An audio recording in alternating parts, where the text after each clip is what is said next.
Report বই আছে,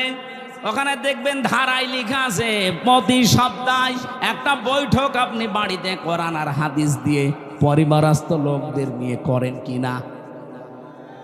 যেহেতু এখন আমাদের সব কিছু বন্ধ হয়ে গেছে, চালু হচ্ছে আস্তে আস্তে,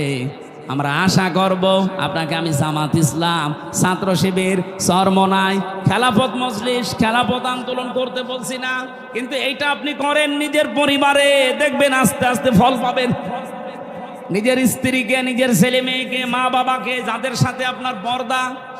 অন্তত যাদের সাথে মেলামেশা করা, দেখা সাক্ষাৎ করা জায়েজ আছে, পরিবারস্থ লোকদেরকে নিয়ে সপ্তাহে একদিন বা 2 দিন একটু আধা ঘন্টা 1 ঘন্টার জন্য বসবেন, কোরআনের কোনো তাফসির খুলে শোনাবেন, হাদিস শরীফ থেকে কিছু শোনাবেন, আস্তে আস্তে 1-1.5 মাস সময় নেন, দেখবেন পরিবর্তন আসতে আরম্ভ হয়েছে। আপনার পরিবারের যারা